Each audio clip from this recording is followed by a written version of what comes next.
네, 여러분 안녕하십니까. 자, 오늘은 효소학 부분을 정리하도록 하겠습니다. 우리 TV 교재로는요, 108페이지입니다.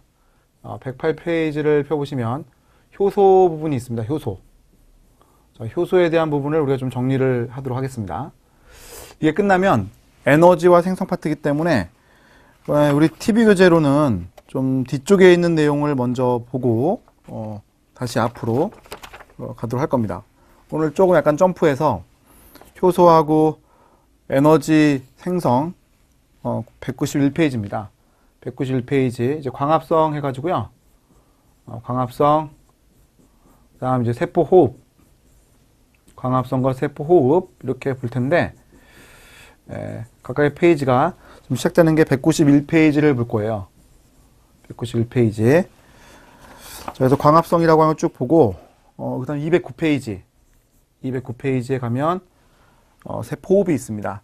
이 부분을 보도록 할 겁니다.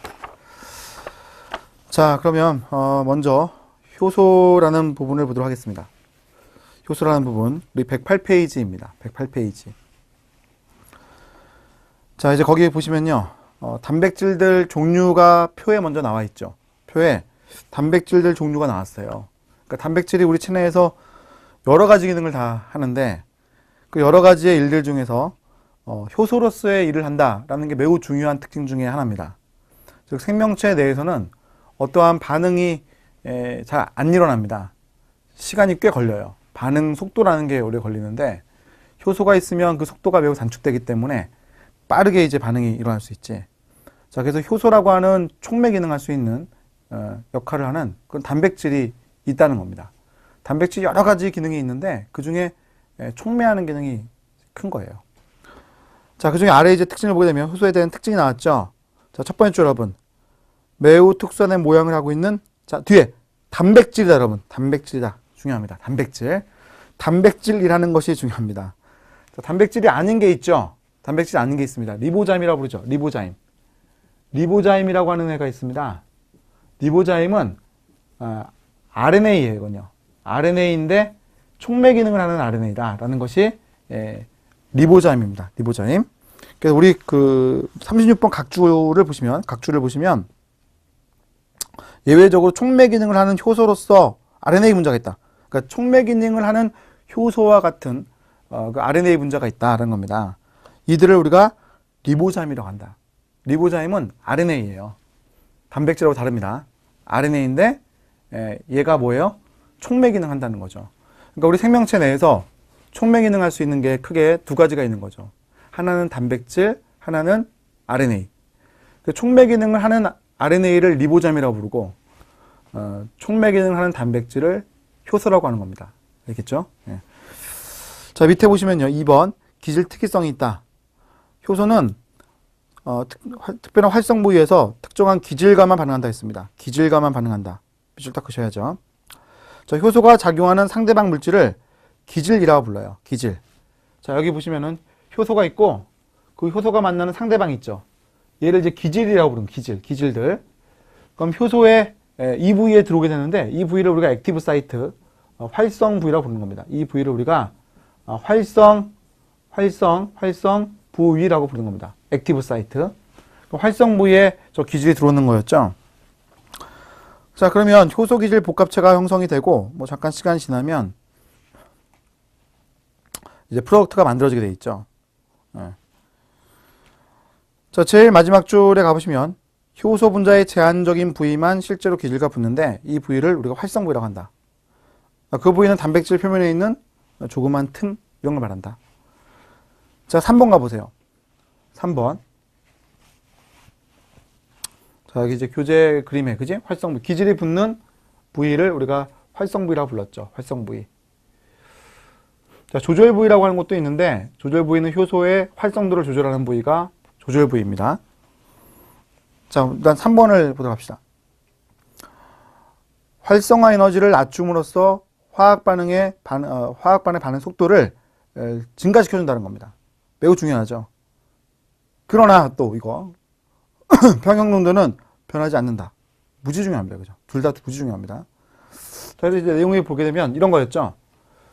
효소가 있으면 이게 액티베이션 에너지인데 이 액티베이션 에너지를 낮췄죠. 액티베이션 에너지가 낮아지기 때문에 이 높이 있는 이 허들을 금방 넘어갈 수 있었다. 이게 장애물과 같은 건데 이 장애물을 금방 넘어갈 수 있었다. 그래서 반응물이 생성물 되기가 쉬웠던 거죠. 생성물 되기가 쉬웠던 거죠. 자, 그로부터 6줄을 내려보세요. 효소는 반응의 델타지는 바꾸지 못한다. 델타지, 이게 델타지죠. 이게 델타지예요. 이거는 바꿀 수가 없습니다. 효소가 있다고 해서 이게 낮아졌죠. 이게 지금 낮아지지 않았습니까? 하지만 이게 변하지는 않았잖아요. 이게 변하지는 않았지. 똑같은 반응물이 똑같은 생성물이 되었죠. 우리가 델타지는 바꾸지 않는다고 표현하는 겁니다. 자, 그 내용들 너무 잘 나오는 지문에 너무 잘 나오는 애들이거든요. 꼭 체크하셔야 됩니다.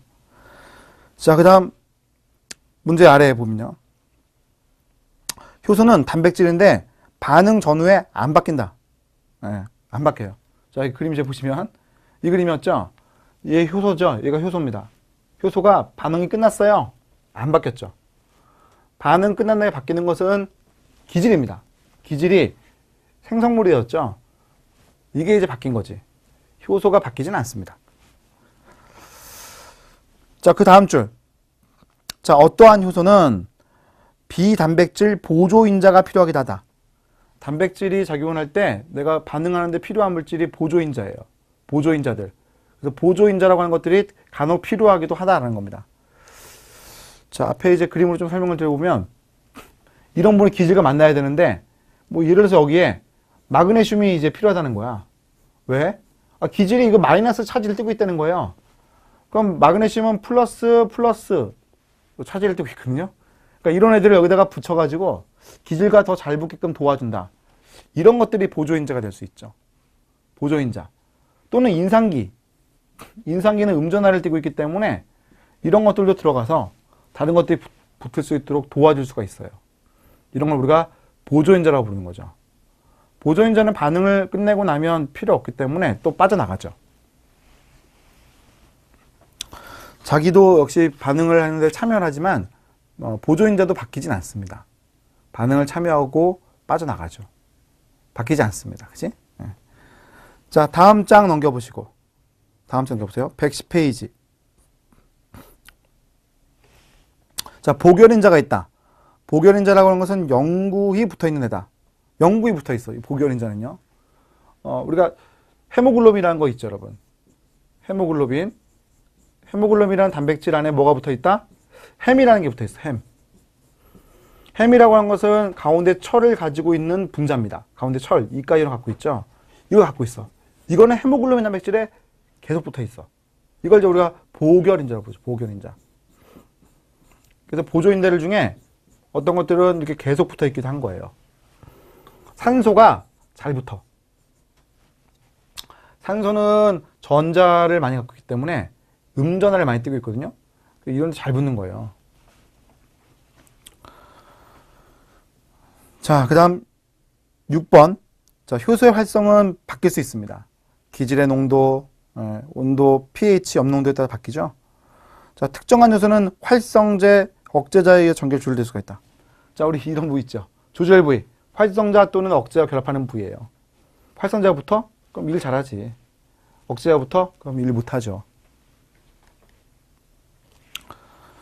자, 그 다음 110페이지 2번. 효소의 반응 속도에 영향을 주는 요인들입니다. 자, 1번 보시면요. 온도입니다. 온도. 온도는 그 다음 줄. 적정한 온도를 넘어가면 효소가 변성돼요. 그래서 활성도를 잃는 거죠.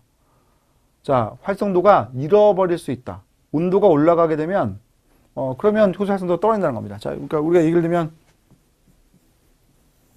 이게 온도인데 이게 효소의 이제 활성도거든요. 효소의 활성도. 올라가는 타다가 어느 순간 떨어져요. 자, 왜요? 네, 활성도가 떨어진 이유는 변성되기 때문이다라는 겁니다. 효소가 변성됩니다. 온도가 올라가면. 그래서 더 이상 빨라지지 못한다. 온도가 이제 올라가게 되면 분자들의 움직임이 막 빠르기 때문에 더 반응이 더 잘 일어나는 게 당연한 건데 어느 시점부터 오히려 떨어진다는 거지. 자, 그 다음 2번 보시면요. pH. 자, 중간에 최적 pH가 중요하죠. 최적 pH. pH가 가장 적절할 때 좋습니다. 키모트립신 pH 8에서 활성도가 되게 좋은 거예요. 펩신, 우리 위 속에 있는 단백질이잖아요. 단백질 분해 요소입니다. 단백질 분해 요소. pH가 2일 때 활성도가 제일 좋거든요. 그러니까 내 똑같은 내 몸에 있지만 내 단백질들이 효소가 가장 일을 잘할 수 있는 그 pH가 다르죠. 적절한 pH. 자, 그 다음 3번에 보시면 염농도 역시 적절한 염농도. 네. 자, 오른쪽 가보시면 4번에 기질의 농도가 나왔죠. 기질의 농도. 자, 기질의 농도는요. 기질이 증가하자는 농도가, 즉 비커 안에서 기질의 농도가 좀 증가하면 효소 엔자임은 반응할 게 많잖아요. 그 속도가 당연히 빨라지는 건데 어느 순간 기질이 꽉 차게 되면 그럼 내가 늘 만나고 있기 때문에 속도가 일정해져요. 빠른데 일정해져요. 그지? 속도가 빨라져. 그럼 이걸 우리가 기질이 포화되었다고 표현하죠. 기질이 포화되었다. 이 이상 속도가 올라가지 않으니까 이걸 우리가 최대 속도 Vmax라고 표현하게 되는 거야. Vmax. 그래서 거기 내용 보시면 효소가 기질과 만나는 포화 상태에 도달할 때까지 기질 농도가 증가할수록 반응 속도가 증가하는데 어느 순간은 최고점에 도달합니다. 자, 그 다음 줄 보시면요. 반응의 최소 속도의 2분의 1 되는 지점의 기질 농도를 Km이라고 표현한다. 자, 여러분 이건 용어니까. 자, 여기 2분의 1 Vmax. 반응 최소 속도의 반이 되는 거죠.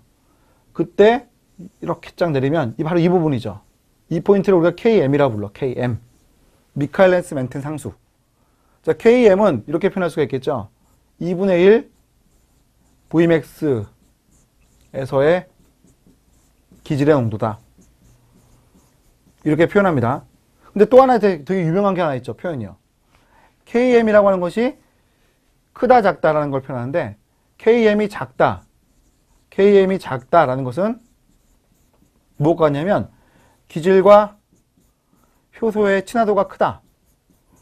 기질과 효소의 친화도, 결합력이 크다. 이걸 표현하는 거죠. 이걸 표현해요. 자, 비교를 한번 해볼까요? 자, 비교를 한번 해드릴게요. 자, 만약에 이러한 그 그래프가 있다고 생각해 봅시다. 이러한 그래프가 있다고 생각해 봅시다. 지금 두 개를 비교하는 거죠. 그럼 Vmax가 똑같죠. 자, 이 파란색 그래프를 보면 Vmax는 똑같죠. 자, 그런데 2분의 1 Vmax에서 Km 값은 여기가 되는 거기 때문에 이 Km 값은 앞에 있는 Km보다는 크잖아요. Km에서 작은 것은 얘죠. Km에서 작은 것은 지금 얘잖아요. 얘가 더 Km 값이 작잖아요. 그럼 생각해 봅시다. 같은 기질의 농도인데 반응 속도가 누가 더 빨라요? 얘가 더 빠른 거죠. 얘가. 빨간색. 얘가 더 빠른 거죠. 얘가 더 빨라요. 왜? 효소와 기질이 더 잘 만나니까 그런 거야. 알겠죠? 효소와 기질이 더 잘 만나니까 반응도 더 빠른 거라고. 그래서 Km 값이 더 작을 때 우리는 효소와 기질의 친화도가 더 크다 이렇게 얘기해 주는 거야. 알겠죠? 꼭 기억하셔야 돼요. 자, 그래서 내용 보시면 이렇게 돼 있잖아요. 자, 반응의 최고 속도의 2분의 1 되는 지점에서의 기질 농도가 Km이라고 표현된다. 따라서 Km 값이 클수록 반응은 더디게 일어나는 특성이 있고 이는 기질과 효소의 결합력이 약하다는 반증이 된다. 이렇게 표현했습니다. 이해가시죠? 자, 넘겨보십시다. 자, 그 다음 5번은 효소의 농도죠. 자, 기질의 농도가 포화된 상태에서 효소를 2배로 넣어요. 효소를 2배로 넣습니다. 효소를 2배로 넣죠. 2배. 1배, 2배. 그럼 속도 어떻게 돼요? 2배로 빨라지지. 둘이 하니까, 그지? 2배로 빨라지죠.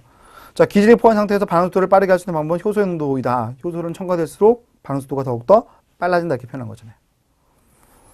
자, 그 다음 112페이지 가보시면요. 효소의 활성도 조절 기구가 있습니다. 자, 거기에서 2번 동그라미에서 A번을 보시면 경쟁적 억제. 경쟁적 억제제는 기질이 활성부에 들어간 것을 막음으로써 효소의 생산성을 감소시키는 거예요. 자, 이러한 종류의 저해는 기질의 농도를 증가시킴으로써 극복할 수가 있다라는 거죠. 자, 경쟁적 억제제라고 하는 것은 이게 효소라고 했을 때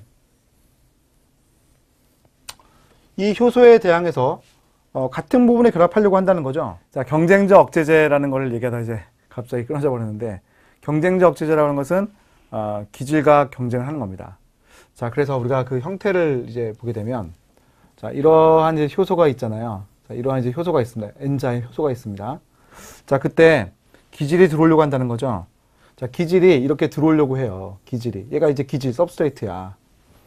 그런데 억제제라는 게 이제 있다는 겁니다. 억제제라고 하는 것이 존재를 해가지고요. 억제제가 여기 이렇게 비슷하게 생긴 애가 이렇게 있다는 거야. 이니비터가. 알겠어요? 자, 그러면 얘네들이 이제 경쟁을 하잖아요. 경쟁을요. 그지? 경쟁을 하기 때문에 문제가 생기죠. 얘도 여기 들어가려고 하고 얘도 여기 들어가려고 하잖아요. 서로 경쟁을 한다는 거죠. 자, 그러다 보니까 얘가 잘 못 들어가요. 기질이 들어가야 반응이 일어나는 건데 기질이 못 들어간단 말이지. 그래서 어떻게 돼요? 효소의 반응이 억제가 되는 겁니다. 그게 경쟁적 억제제였죠. 자, 그래서 우리 내용을 보게 되면 그 말을 해놨지 않습니까? 자, 거기 다시 볼게요, 여러분. A. 경쟁적 억제. 기질이 활성부에 들어가는 것을 막음으로써 효소의 생산성을 감소시켰다. 이러한 종류의 저해는 기질의 농도를 증가시킴으로 극복할 수가 있다. 기질의 농도가 증가하게 되면, 얘의 농도가 증가하게 되면 얘가 어떻게 들어가겠어요? 얘가 농도가 높은데. 그러니까 얘가 계속 들어가겠죠. 그럼 얘는 이제 완전 무용지물이죠. 얘 나가 이렇게 되겠지. 그럼 얘만 들어가니까 결국 반응 속도가 다시 올라갈 거예요. 최대 속도에 도달할 거라는 거죠. 자, 이러한 종류의 저해는 기질 농도가 증가됨으로써 극복할 수가 있다. 이렇게 표현한 겁니다. 자, 그 아래줄 보시면 경쟁적 억제제는 기질과 구조가 유사하다. 매우 중요하죠. 기질과 구조가 유사합니다. 또 억제제와 기질이 경쟁을 하죠. 경쟁적 억제제를 처리했을 때 문제가 생긴다는 겁니다. 어떤 특징이 있어요? 맨 마지막 줄 보세요. Kn 값이 커지는 특징이 있다. Kn 값이 커집니다. 왜? 얘가 지금 붙는 게 잘 안 되잖아요. 그럼 Kn 값이 커질 수밖에 없죠. Km은 효소와 기질이 잘 결합하는 걸 말하는 건데 잘 붙는 게 안 되는 거니까 Kn 값이 커진다 이렇게 표현합니다. 자, 반면에 오른쪽 비경쟁적 억제제. 자, 비경쟁적 억제제라고 하는 것은 이런 그래프인데 우리 이런 그래프를 이해한다기보다는 내용을 이해해야 되거든요. 똑같아요. 여기 이제 효소가 있어요. 효소가 있습니다. 엔자임. 여기에 가가지고 누가 결합하려고 해요? 기질을 결합하려고 하는 거죠. 기질, 서브스트레이트가 결합을 하려고 하는 거예요. 자, 그런데 억제제가 있죠. 억제제. 자, 억제제라는 애가 있습니다. 억제제가 어떻게 돼요? 여기 이렇게 먼저 이렇게 딱 들어가려고 하는 거죠. 여기 결합하려고 하는 거죠. 얘가 결합하려고 해요. 억제제가. 그럼 이 억제제는 얘하고 구조가 다르잖아요. 근데 붙으니까 어떻게 돼요? 이 활성 부위의 변화가 일어나거든요. 활성 부위에 여기에 이 부분에 변화가 일어나는 거예요. 얘가 붙으니까 구조가 바뀌지. 그래서 기질이 못 붙는다는 거였죠. 자, 그 내용을 다시 볼게요. 효소에 붙는 기질과 활성 부위에 직접 경쟁하지 않는다. 얘가요. 그러니까 비경쟁이지, 비경쟁. 대신에 그들은 효소의 다른 부위에 결합해서 효소 반응을 억제한다. 자, 이러한 상호작용은 효소 분자의 모양을 변하게 한다.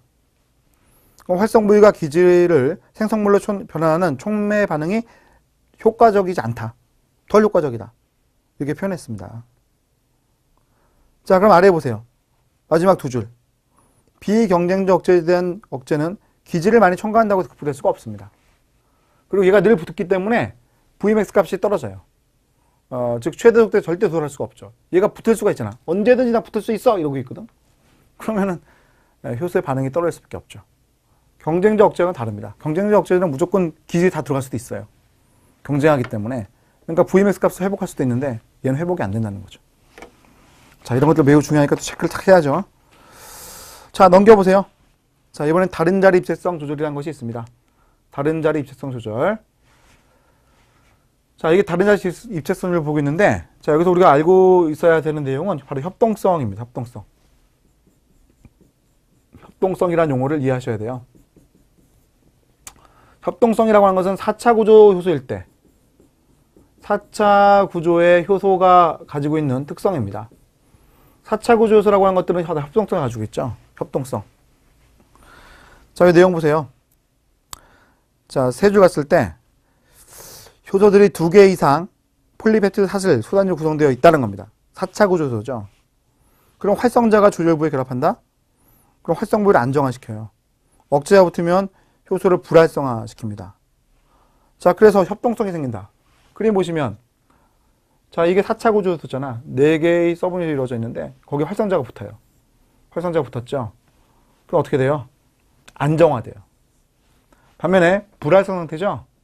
불활성 상태. 여기에 억지자가 붙으면 불활성 상태가 안정화돼요.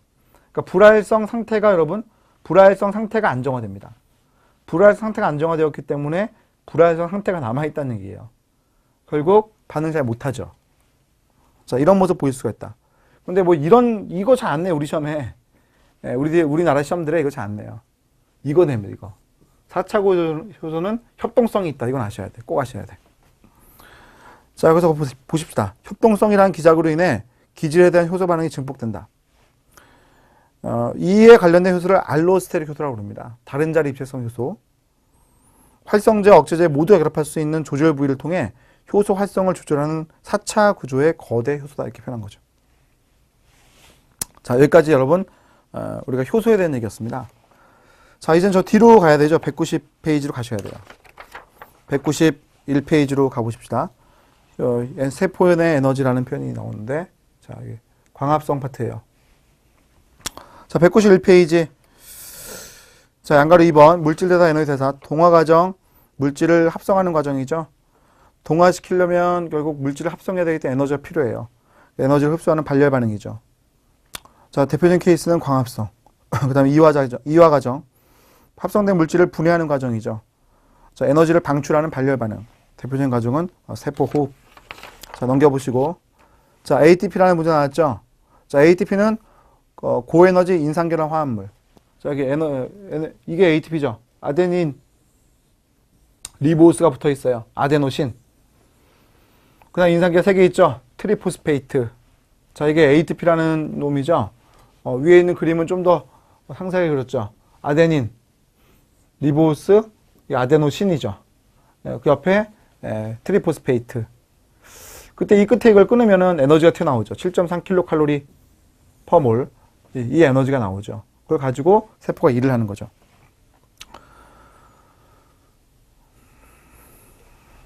자, 저 밑에 4번 가보세요. 세포 내에서는 ATP가 2가지 과정으로 만들어져요. 뭐 언제나 다 2가지입니다. 하나는 기질 수준의 인산화. 기질 수준 인산화. 자, ATP라고 하는 분자를 만들 때 ADP에다가 인산기를 붙이는 과정이에요. 그때 기질에 있는 인산기를 떨어뜨려서 붙입니다. 이걸 우리가 기질 수준의 인산화다 이렇게 표현하죠. 특정한 요소가 기질에 붙어있는 인산기를 ADP에 전달해서 ATP를 합성한다. 반면 화학산소 인산화라고 하는 것은 막이 있어야 돼요. 그리고 농도 기울기가 존재를 해야 됩니다. H 플러스라고 하는 것에 농도 기울기가 존재해야 돼. H 플러스가 그림상으로 이 위쪽에 지금 높은 거고요. 아래쪽에 H 플러스 농도 기울기가 더 낮은 거예요. 그리고 누가 있어야 돼요? ATP 합성소가 있어야죠. 그럼 H 플러스가 농도가 높은 쪽부터 낮은 쪽으로 이동을 하죠. 그때 ATP를 만들어요. 이런 걸 우리가 화학산소 인산화 부르는 거죠. 그래서 세포막에 있는 또는 막에 있는 전자전자기를 이용해서 산화하는 과정이 막 일어나고 그 사이에 막에 수소이온의 농도가 형성되었어요. 이거예요. 수소이온의 기록이 형성되었다. 이게 중요합니다. 자, 이게 형성이 되고요.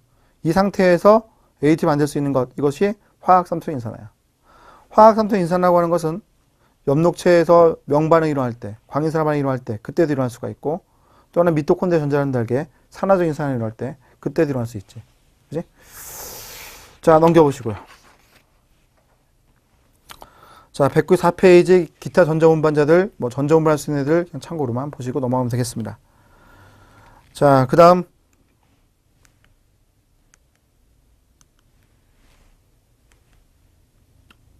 자, 엽록체의 구조가 나왔죠? 엽록체의 구조. 자, 거기 보시면 식물 조류 광합성 세균 시아노박테리아. 적어놓으십시오. 시아노박테리아.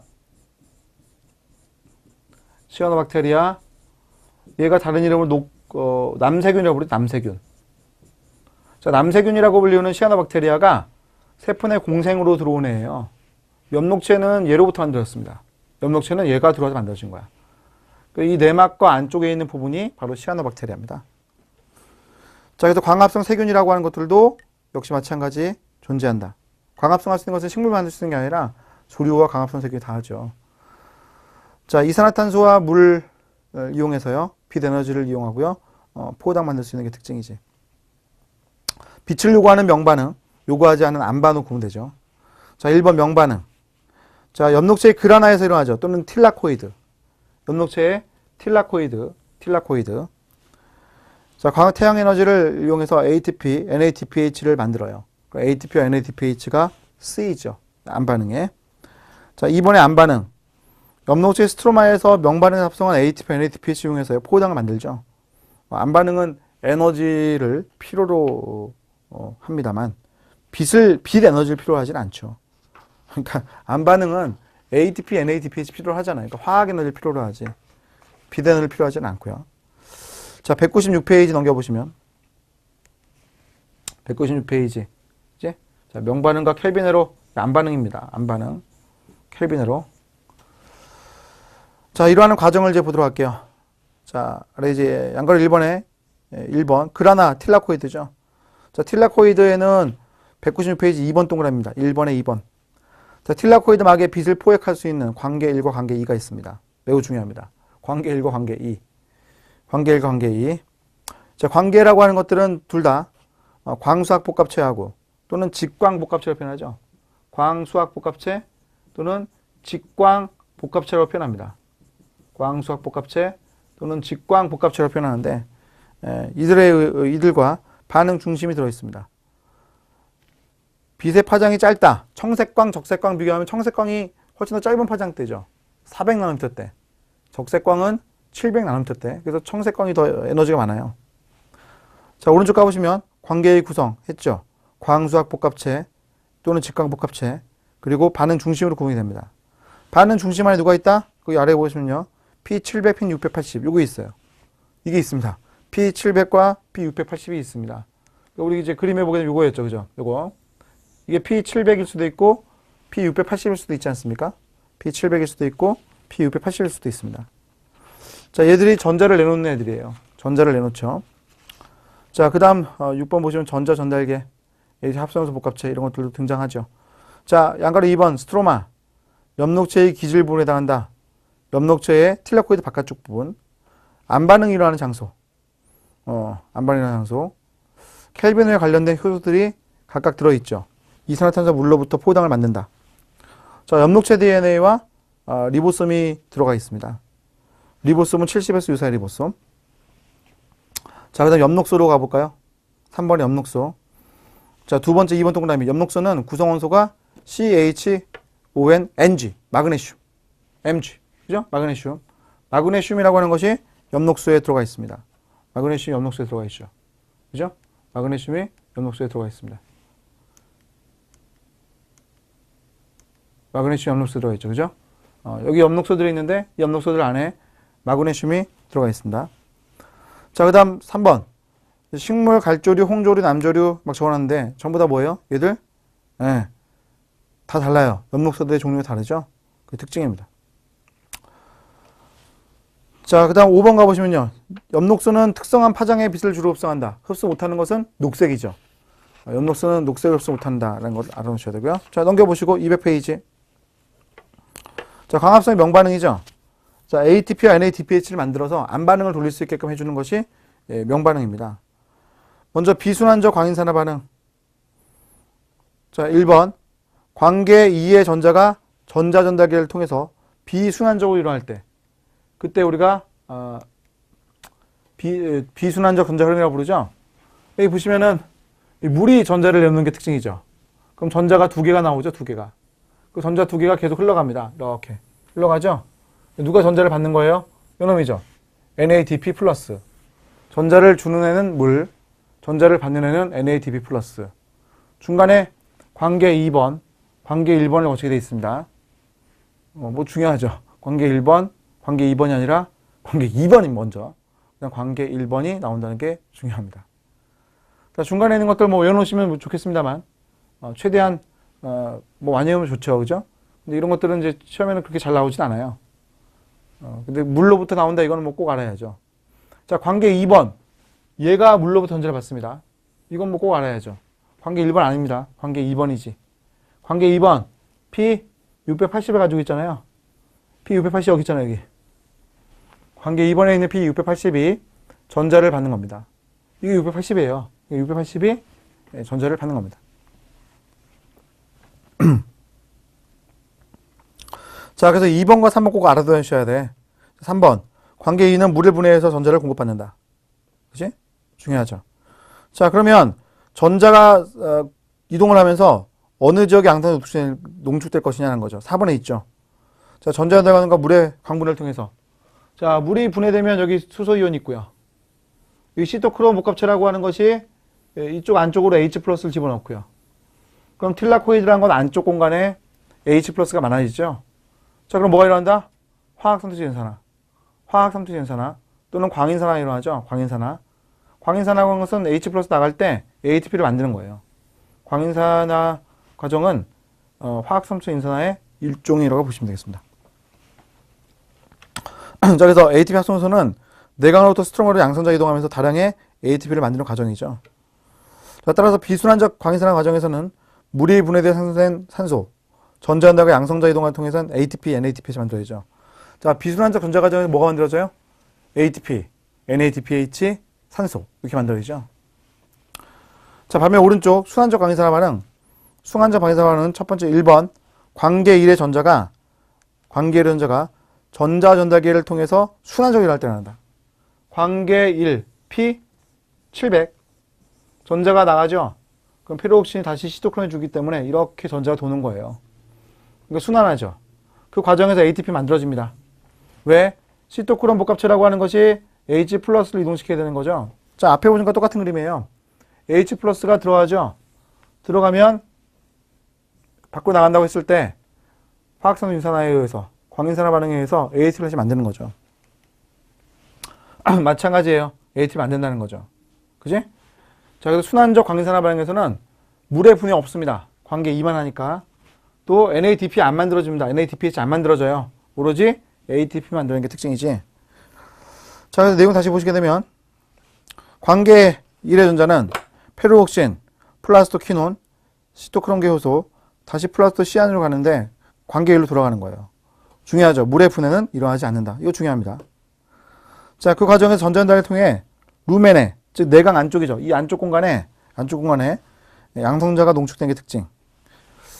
자, ATP 합성소라고 하는 애가 역시 똑같이 ATP를 만드는 역할을 합니다. 따라서 순환적 광인산화반의 최종산물은 양성자 이동 과정을 통해서 만들어지는 합성된 ATP. 그죠? FATP. 자, 그다음 넘기세요. 자, 광합성의 안반응이죠. 켈빈으로 202페이지입니다. 자, 이게 켈빈으로죠. 어디서 나옵니까? 어디서 일어나요? 틸라코이드 바깥쪽 스트로마에서 일어나죠. 이거 스트로마에서 일어납니다. 스트로마에서 일어납니다. 스트로마. 엽록체 아니죠? 엽록체 스트로마 있잖아요. 틸라코이드 있고요. 이거 틸라코이드 아니야. 이거 엽록체고. 그럼 엽록체 안에 스트로마 지역에서 일어나게 돼 있죠. 스트로마 지역에서요.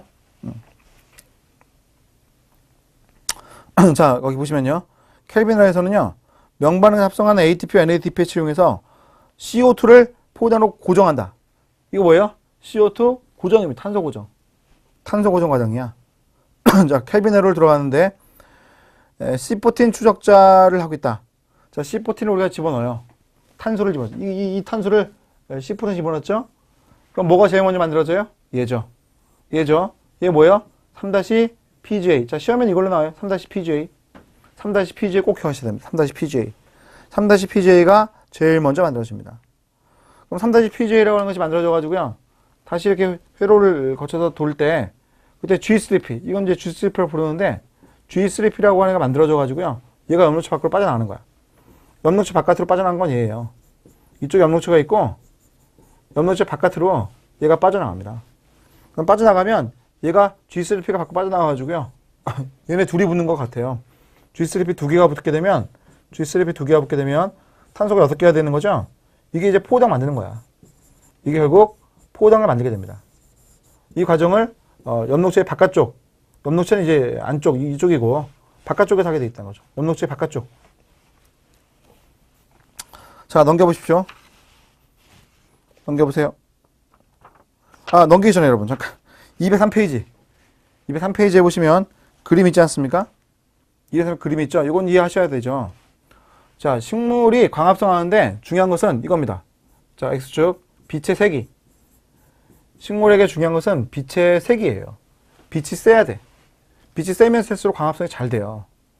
자, 보시면요. 빛의 세기가 이만큼이야. 그러면 CO2 흡수량 이게 광합성이고 얘가 광합성이고 CO2 방출량 이게 세포호흡인데 그 둘이 똑같다는 거죠. 그 둘이 같다는 거죠. 이거 우리가 보상점이라 불러요. 딱 수지가 많죠. 수지가 맞잖아요. 제가 버는 것만큼 쓰는 거잖아요. 번 만큼 딱 썼어. 남는 게 없네. 그러면 생장을 못하죠. 그럼 저축할 수 있어요? 버는 것만큼 다 써요. 그럼 저축 못하잖아요. 그지? 저축 못하면은 내 돈 늘어나겠어요? 안 늘리지. 그지? 똑같아요. 자, 광합성을 한다. CO2를 흡수하는 거예요. 세포를 한다. CO2를 방출하는 거죠. 둘이 딱 맞아요. 그럼 뭐 남는 게 뭐가 있어요? 그러니까 결국 생장이 안 되죠. 근데 빛의 세기가 세지면요. 남기 시작해요. 광합성이 더 잘 일어나거든. 이만큼 남았지? 그럼 생장할 거 아니야. 이만큼 생장하겠네.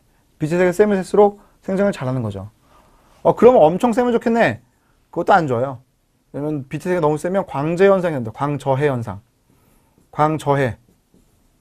그럼 빛이 너무 세면 결국 광계2라는 것들이 망가져 나가기 때문에 사실은 좋지 않습니다. 그런데 이거보다 더 낫다. 빛의 세기가 더 낮아요. 그럼 어떻게 되는 거죠? 빛의 세기가 더 낮게 되면은 그러면 자, 빛의 세기가 더 낮게 되면 그러면 쓰는 게 많지.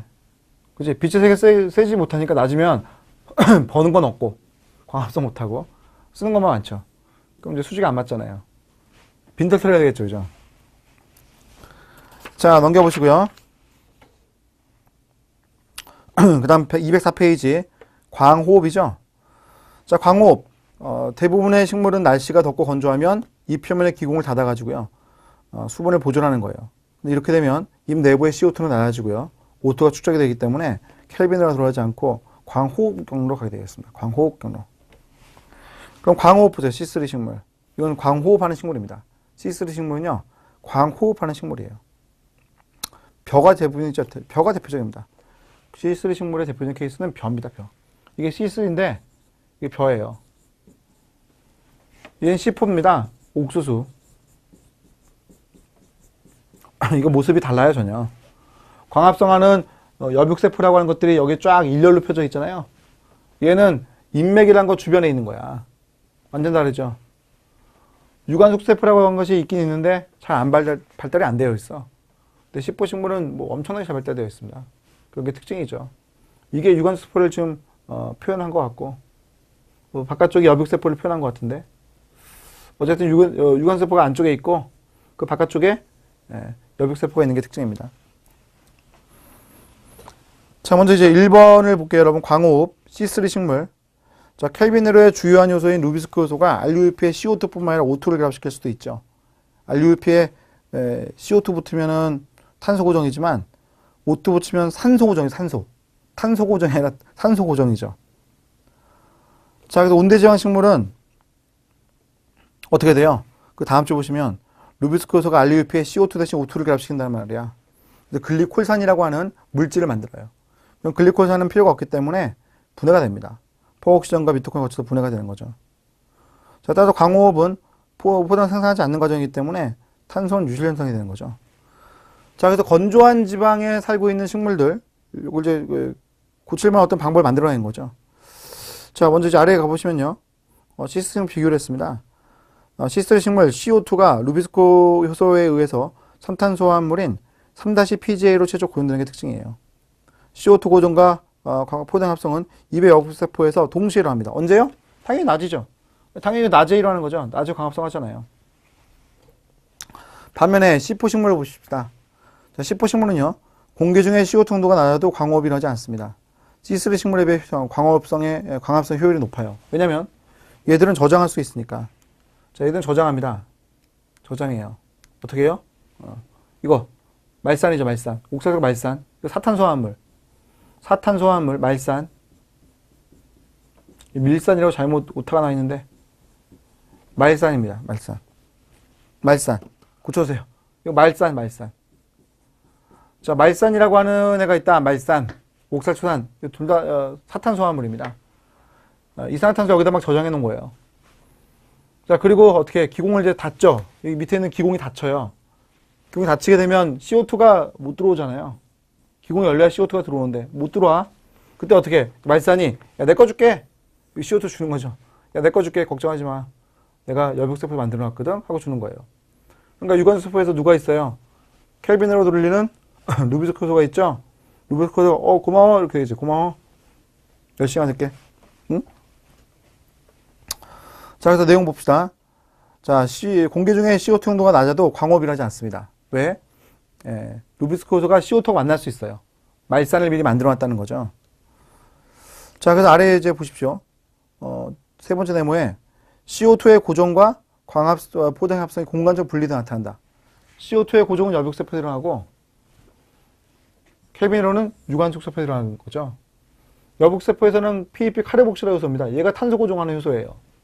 C3 식물은 루비스코 요소가 다 했는데 여기 있는 애가 다 했는데 여기서는 이제 얘가 맡은 거지. 야, CO2 고정은 내가 더 잘해. 내가 할게. 이렇게 된 거죠. 자, 그래서 이 내용을 보시게 되면 여백세포에서는요. 자, 그 다음 내용입니다. 여백세포에서는요. PEP 카르복실화소이기 때문에 산소하고 반응하지 않습니다. 오로지 이산화탄소하고만 반응하는 거예요. 그럼 CO2의 고정만 일어나고 유관수 세포에서는 루비스코에 참여하는 켈빈으로 작동되기 때문에 탄소 고정 과정에 의한 포동 합성되는 것이 일어나죠.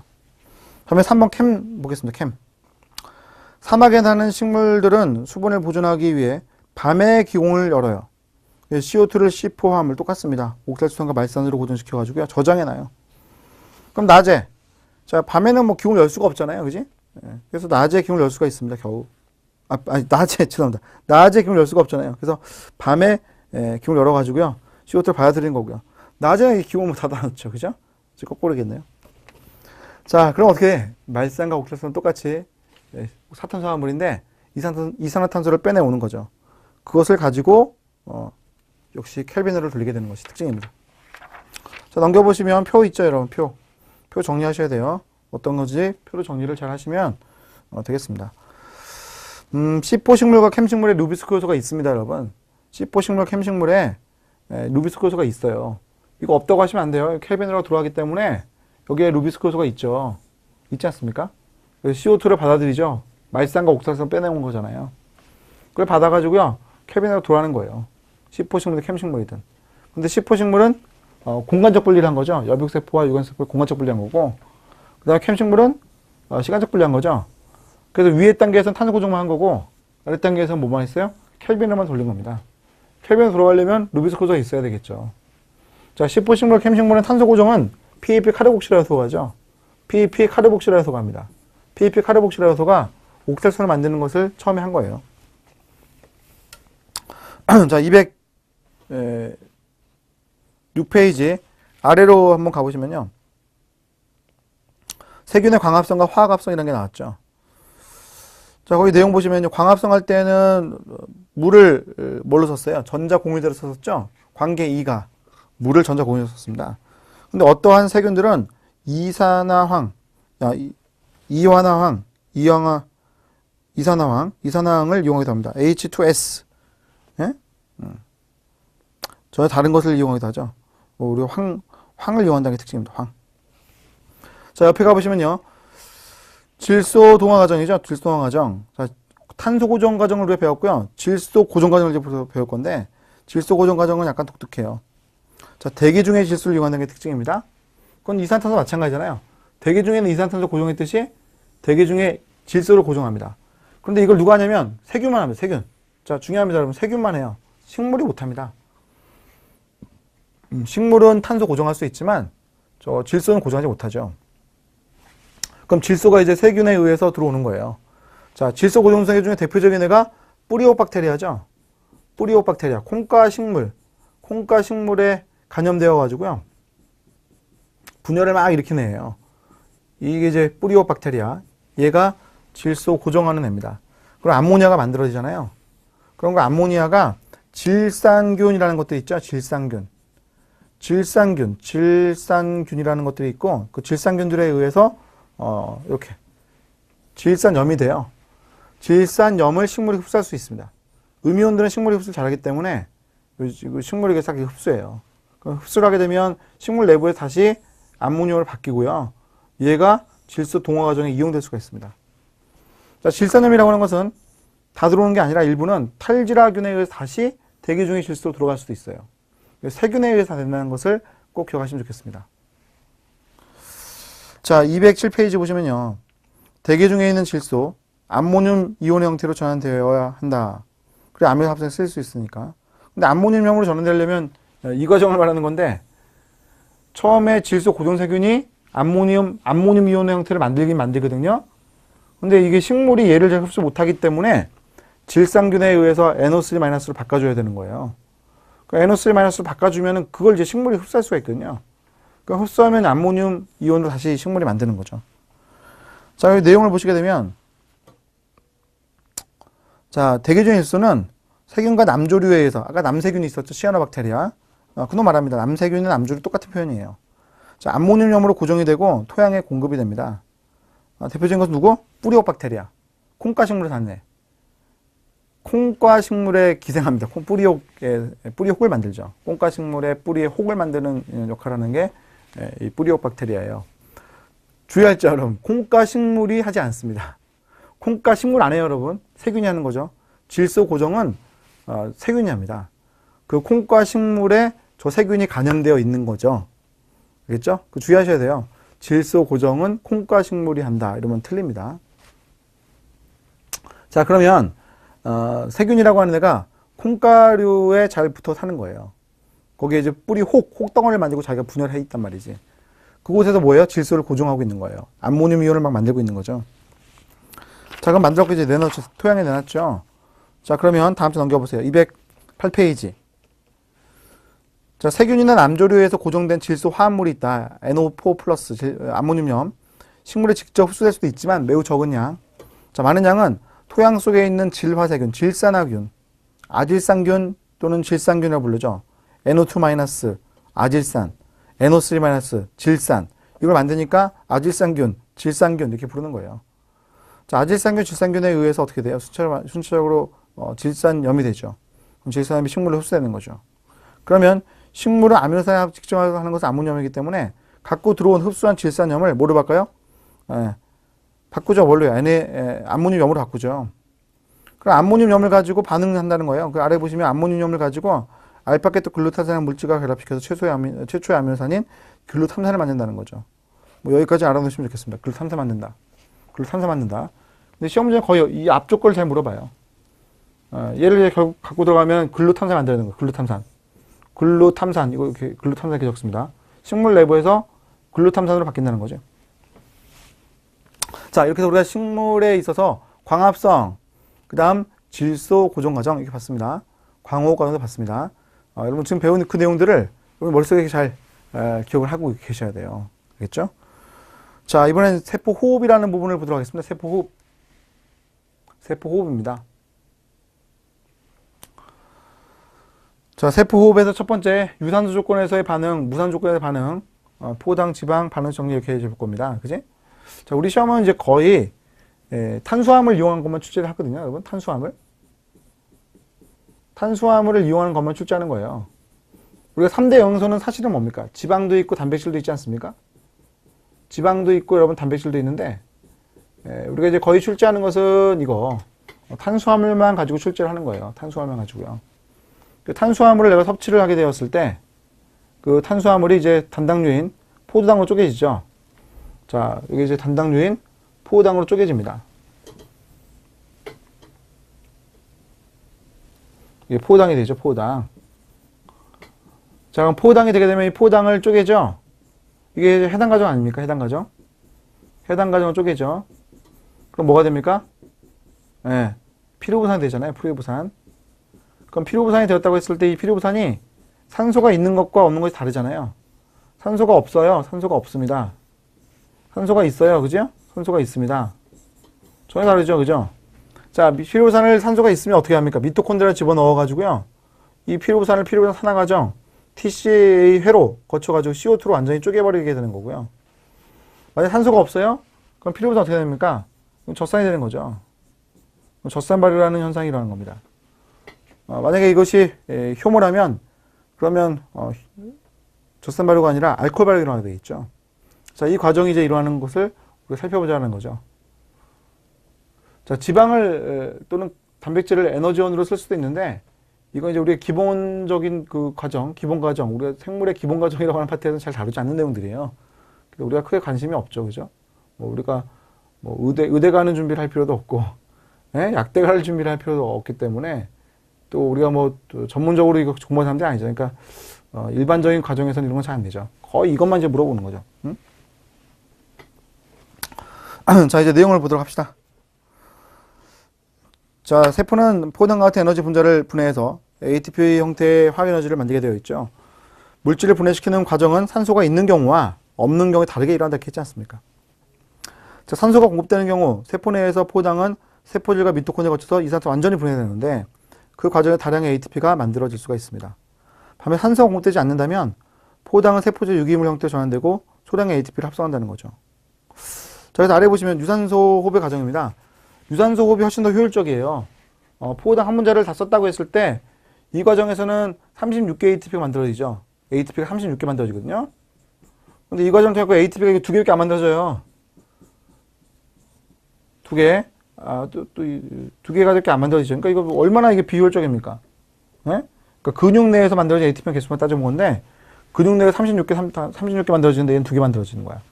엄청 비효율적이죠. 그러니까 이걸 가지 않으려고 하고 당연히 이걸 가려고 하는데 산소가 없으면 어쩔 수 없이 왼쪽 가야 돼요. 자, 1단계 과정이죠. 세포질에서 일어나는 과정, 해당 과정. 많은 요소들은 포도당을 두 분자의 피로 바꾸면서 두 분자의 ATP, 두 분자의 NADPH를 만들죠. 이거 뭐 머릿속에 외워야죠. 뭐 어떻게 해요. 해당 과정은 포도당을 쪼개요.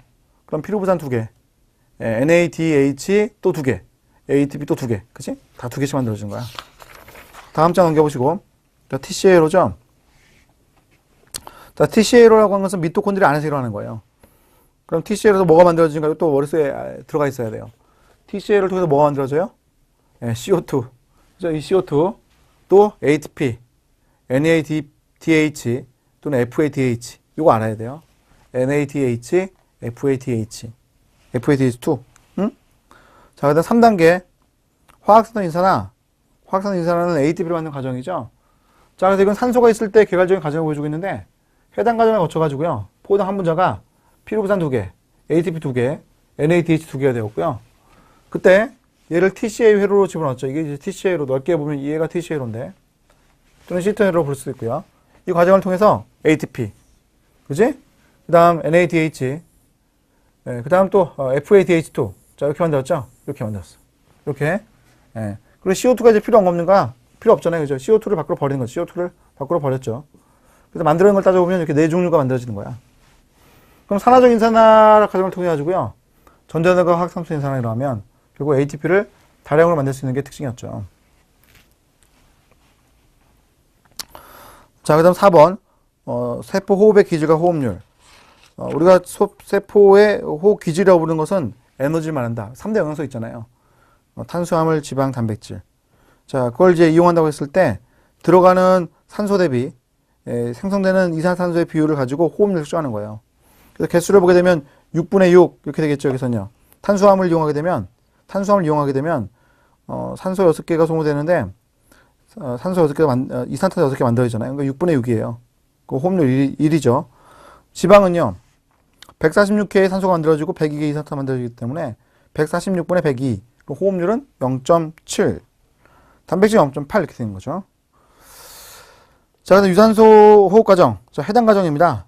자, 밑줄 다 그으셔야 돼요. 자, 세포에서 일어나는 반응이다. 산소를 필요하지 않습니다. 산소가 있든 없든 해당 과정이 일어납니다. 자, 2번 보시면요. 최종적으로 포도당 한 분자가 쪼개지게 되면 두 분자의 피루부산, 두 분자의 ATP, 두 분자의 NADH가 만들어져요. NADPH 나오시면 안 돼요. NADH라고 하셔야 돼. NADPH는 광합성화돼 나오는 거고 세포 과정에서는 NADH만 나온다고 보시면 되겠습니다. 자, 3번. 세포 내 ATP가 충분하다. 그럼 ATP는 과당인산 키나제를 억제해서 해당 과정을 진행한다. 그러니까 해당 과정이 일어나는 과정에서 가장 중요한 부분에 바로 얘가 있는 겁니다. 인산과당 인산화 요소입니다. 인산과당 인산화 요소가 있는데 이 과정이 제일 중요하고 얘를 억제할 수 있는 게 ATP입니다. 또는 시트르산이 억제할 수 있거든요. ATP라고 하는 것과 시트르산이라고 하는 걸 억제할 수가 있습니다. 시트르산. 자, 넘겨보시고요. 넘겨보세요. 자, TCA로죠. 자, 미토콘드리아의 매트릭스라는 것이고 2번 보시면요. 산소가 존재할 경우에 작동합니다. 전자의 관련이 있죠. 그죠? 자, 만들어진 걸 보게 되면 그 다음 줄이죠. 자, 세 분자의 이산화탄소가 완전히 분해해서 만들어졌고 최종적으로 한 분자의 ATP, 네 분자의 NADH, 한 분자의 FADH2가 생성되는 것이 특징입니다. 자, 넘겨보시고요. 전자전달과 화학산소 인산하죠. 자, 1번 미토콘드리아의 내막과 막강공원 사이에서 일어난다는 거 있었습니다. 그죠? 미토콘드리아의 내막과 막강공원 사이. 자, 이 부분의 H+의 농도가 높은 게 특징. 막 사이 공간의 H+ 농도가 높은 게 특징입니다. 반면에 H+ 농도가 낮은 것은 이 아래쪽이 낮은 게 특징이죠. 그러니까 ATP가 이제 만들 수가 있죠. 지금 보시면은 화학산소 인산화가 일어났을 때 H+ 아래로 내려가면서 ATP 만들어진 모습 나오죠. 자, 왼쪽에 있는 것은 이게 다 전자전달계죠. 얘들은 다 전자전달계죠. 전자전달계. 전자전달계에서 전자를 주는 애 누굽니까? NADH나 FADH2. 전자를 받는 애 누굽니까? 산소. 이거 꼭 기억하셔야죠. 자, 내용 보십시다. 자, 미토콘의 내막과 막공간 사이에 들어가는 것이고요. 2번에 보시면 해당 과정과 TCA로 생성된 NADH, FADH2가 전자를 전달하는 거예요. 그럼 전자를 누가 받아요? 그 다음 주 최종적으로 산소가 받는다는 거죠. 세포에 산소가 필요한 이유죠. 산소가 곱되지 않으면 TCA로도 들어가지 않습니다. 결국 해당 과정과 젖산 발효가 들어가죠. 산소가 있게 되면 해당 과정과 TCA로와 산화적 인산화가 되어 있습니다.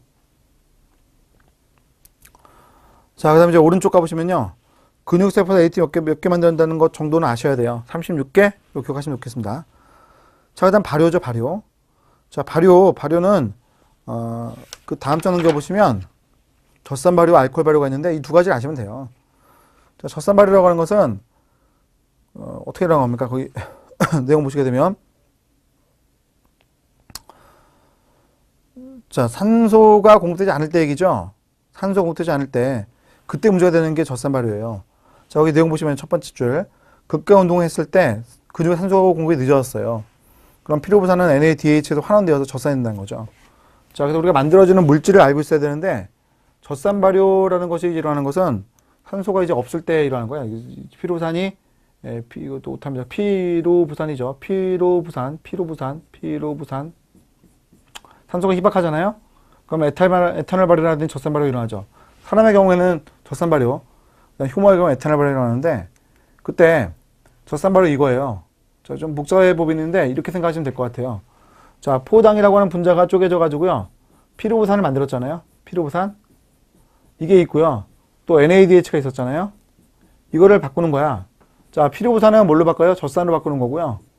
NADH는 NAD 플러스로 바꾸는 거예요. 그래서 결국 이제 젖산이 많아졌다는 거죠.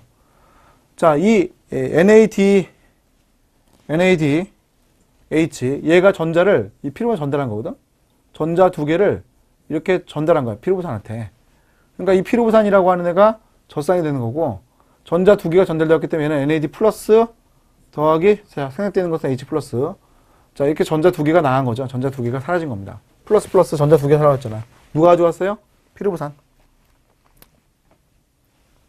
자, 다시 보시면 그 말이잖아요. 극경 운동을 할 때 산소 공급이 늦어져? 그럼 피로부산은 NADH에 의해서 환원된다. 그러니까 NADH 전자를 받기 때문에 환원된다고 표현한 거죠. 전자를 받으면 환원되는 거야. 그러면 젖산이 된다는 거지. 자, 반면에 알코올 발효를 보게 되면 전혀 다른 반응이 일어나죠. 자, 알코올 발효는 알코올이 만들어지는데 이건 주의하셔야 돼요. 자, 피로부산이라고 하는 애가 있었잖아요. 자, 피로부산이라는 애가 있었잖아요. 피로부산. 얘가 전자를 직접 못 받아요. 그러니까 효모에서는 바꿉니다. 아세트 알데하이드. 아세트 알데하이드라는 물질을 바꿔요. 그럼 그제서야 이제 NADH가 전자를 전달할 수가 있고, 그럼 아세트 알데하이드라고 하는 것은 에탄올이 됩니다. 이탄소화물이야. 그러니까 이 과정에서 이제 이산화탄소 빠져나갔어, 이미. 그리고 얘가 이제 NAD 플러스가 되죠. 그럼 그림이 좀 비슷하지만 약간 달라졌잖아요. 그죠? 그림이 좀 비슷하지만 좀 달라졌죠? 전자는 이렇게 전달되는 거예요. 두 개 전자가. 그러니까 피로부산이 전자를 받는 게 아니라 아세트 알데히드가 받는다는 것을 좀 기억하시면 좋겠습니다. 아세트 알데히드라는 물질이 전자를 받는다는 걸 기억하시면 좋겠습니다. 그래서 거기 아래에 보시면요. 알코올 발효라고 하는 것은 효모 또는 식물 자폭이 나오게 되는데 산소 공급이 중단되잖아요. 그럼 피로부산이 아세트알데히드로 바뀐 다음에 NADH도 환원이 되는 거예요. 그럼 에탄올이 되는 거죠. 자, 넘겨보시고요. 에너지 연계에 대한 얘기를 더 해놨는데 이건 뭐 크게 중요하지 않아요, 여러분. 지방대사라고 하는 것은 지방을 부수는 과정이고 특히 지방산이라고 하는 것이 2번 동그라미 보시면 베타산을 거쳐가지고요. 아세틸코에가 되면 티슈에 유입되는 게 특징이에요. 반면 단백질 대사를 보시게 되면 단백질은 아미노산으로 가속화된 된 다음에 탈아미노 반응을 거쳐가지고 아미노기가 제거가 되고 그럼 남은 부분도 유기물이 되기 때문에 그런 것들이 여러 가지 그 회로에 쓰인다는 겁니다. 근데 뭐 시험에는 크게 이런 걸 언급 잘 안 하니까 그렇구나 하고 넘어가시면 되고 우리가 세포 호흡의 과정에서 산소가 있을 때 없을 때 내용으로 아주 잘 기억하셔야 돼요. 자, 그러면 이렇게 해서 우리가 그 효소에 대한 얘기도 봤고 물질 대사에 대한 얘기를 같이 봤어요. 효소가 물질을 한다는 측면에서 본다면 이어지는 내용이라고 볼 수도 있기 때문에 이 내용은 좀 제가 강의를 그렇게 진행을 했어요. 자, 그러면 이렇게 해서 또 우리 정리하는 것에 대한 얘기를 마치도록 하고 또 다음 이제 또 강의를 이렇게 들으시고 그 다음 또 정리하는 시간 또 갖도록 그렇게 하겠습니다. 수고하셨습니다.